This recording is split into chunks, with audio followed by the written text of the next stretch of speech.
Bonjour à tous et bienvenue sur ma chaîne. Je suis ravie de vous retrouver pour une nouvelle vidéo qui sera la présentation de ma palle, donc ma pile à lire pour les novices du mois de mai. J'aime bien me faire des pales parce que ça me permet d'avoir un objectif et puis ça me permet d'organiser aussi beaucoup de lectures communes, ce qui est assez sympa. Le mois de mai est un mois qui est connu pour être un mois pour lequel il y a beaucoup de jours fériés et cette année on a la chance d'avoir un pont. Donc on va en profiter pour j'espère, pouvoir aller dehors, profiter du soleil parce que c'est pas le... Là on est au mois d'avril, il y a du vent et il pleut, c'est pas terrible. Donc j'espère qu'on pourra profiter donc du jardin et qu'on va pouvoir surtout eh bien, lire pendant ces jours fériés et se reposer. Voilà, je vous la présente, cette pile à lire. J'ai mis d'un côté les services presse qui sont au nombre, j'en ai pas mal parce qu'en fait j'en ai reçu beaucoup. J'ai eu beaucoup de maisons d'édition ou d'auteurs qui m'ont sollicité pour recevoir des services presse ou des maisons d'édition qui m'ont envoyé des services presse sans que je les demande. Voilà, donc je vais essayer de les écouler au mois de mai. Il m'en reste encore un petit peu à lire, mais ceux-là, on va essayer de les lire là. Et puis, vous verrez, j'ai une palle perso, bien sûr. À chaque fois, je vous détaille. J'ai déjà des lectures communes qui sont de prévues. Si vous voulez vous rajouter à ces lectures communes, et ben vous savez, ça se passe sur Instagram. Vous m'envoyez un petit message et je vous ajoute dans le groupe ou je crée le groupe. C'est parti. Alors, je vais commencer par les services presse que j'ai reçus et que j'aimerais lire au mois de mai.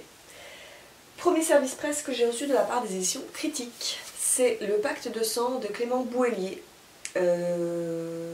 Crux Dux Certa Salutis, donc c'est ce qui est noté en latin juste en dessous. J'aime beaucoup cette couverture, je la trouve assez réussie. Donc on est dans du thriller, c'est dans la collection thriller, mais thriller historique puisque nous sommes en 1364. Alors attention, Critique, c'est de la fantaisie, c'est de la SF, hein, ce qu'ils éditent.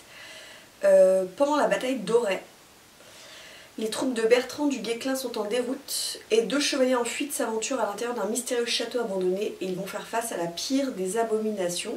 Près de 700 ans plus tard, lors d'un séminaire en Bretagne, les employés d'une entreprise de référencement web participent à un escape game dans ce même château. Et pour eux aussi, la nuit va virer au cauchemar. Voilà, moi j'ai hâte. Il n'est pas très gros en plus. Je le voyais plus gros que ça. Il fait même pas 250 pages. Voilà, donc ça risque d'aller assez vite. Il est déjà sorti. Ensuite, toujours service presse. Je continue. Celui-ci, donc je l'ai reçu il y a un petit moment déjà. Je ne l'avais pas mis dans ma palle du mois d'avril parce que je sais que je n'aurais pas eu le temps. Donc là, je le lis au mois de mai. C'est le tome 2 de La guerre du jade de Fondali, aux éditions de Saxus. J'avais beaucoup aimé le premier tome.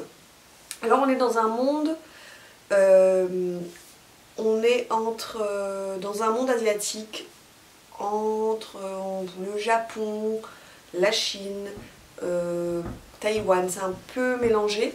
Et en fait on va être dans un clan, donc dans une mafia en fait, qui s'appelle le clan Sansim. Dans le premier tome on va suivre dans ce clan Sansim deux frères et une sœur. La sœur, elle s'en est sortie. Elle veut plus rien avoir avec cette espèce de mafia. On suit les deux frères. Il y a le frère qui a la tête, il y a le deuxième frère, le cadet, qui est un peu... je ne sais plus comment, il s'apporte un nom exact, mais il est son bras droit, etc. Il se passe beaucoup de choses. Il y a un peu de magie, parce que c'est de la fantaisie, mais la magie, elle n'est pas hyper présente. C'est surtout, j'avais été très agréablement surprise parce qu'on est surtout dans l'univers de la mafia et dans un clan et dans une famille en fait, et ça m'avait beaucoup plu. Voilà, donc je crois que c'est prévu pour être une trilogie. Alors par contre, j'espère qu'elle va résumer un peu, sinon il faudrait que j'aille avoir un résumé spoilant parce que le premier tome je l'ai lu au mois d'octobre, je me rappelle, pendant les vacances d'octobre, mais alors on a les clans au début. On nous rappelle qui sont les personnages, mais il n'y a pas l'air d'avoir de... Par contre, il est énorme, il fait 750 pages. Voilà, la bête. Ensuite, alors ça c'est un des services presse que je n'ai pas demandé, qu'on m'a envoyé, mais il me fait envie, donc je vais le lire.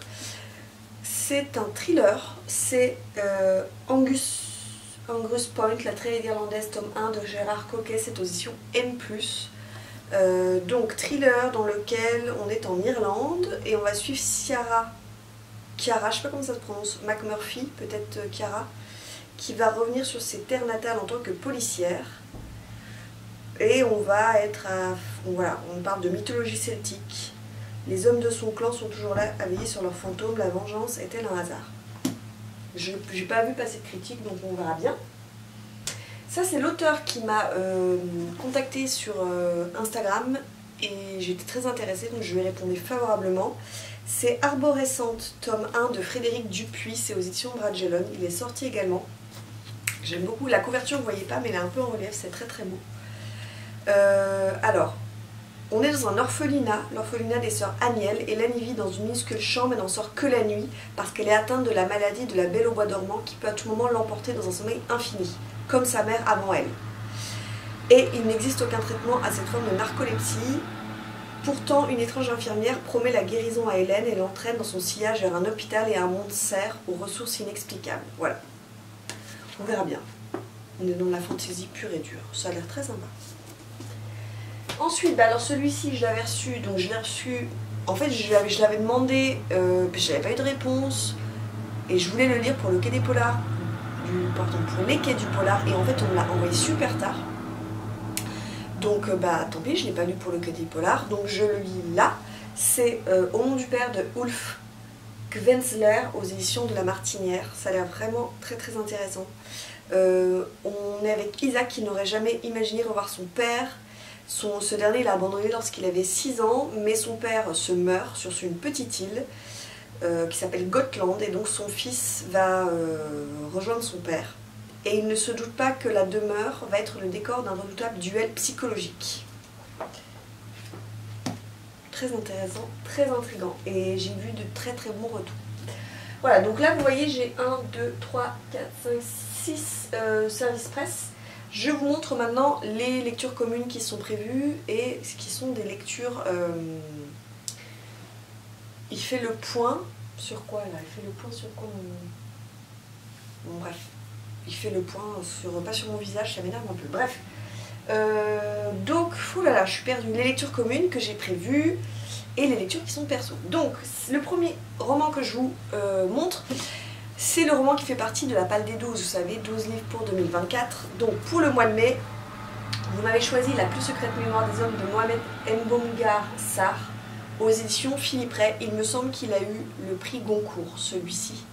Et je le lis avec Binou Boukine, si mes souvenirs sont bons, on se le lit toutes les deux. Je vous avoue qu'il me fait très peur. Il me fait peur parce qu'on m'a dit que c'était difficile au niveau du style de l'auteur, de la narration. C'est très bien mais très difficile, donc j'ai très peur. On est avec Diegan Latir Faye, un jeune écrivain sénégalais qui découvre à Paris un livre mythique paru en 1938, Le labyrinthe de l'inhumain. Et on a perdu la trace de son auteur et Diegan s'engage alors fasciné sur la piste de ce mystérieux auteur. Voilà. On va parler de colonialisme, on va parler de la Shoah. J'ai un peu la trouille de me confronter à ce bouquin. Avec les filles, je crois qu'il y a A Pretty Shoe et je sais plus, pause lecture je crois. On a prévu de lire Un palais de colère et de brume de Sarah J. Maas aux éditions La Martinière. Donc c'est le deuxième tome de la saga Un palais, donc le premier c'est Un palais d'épines et de roses, que j'avais contre toute attente adoré. Alors qu'on peut le qualifier de romantaisie, et contre toute attente j'avais beaucoup aimé. Donc je m'étais acheté le tome 2.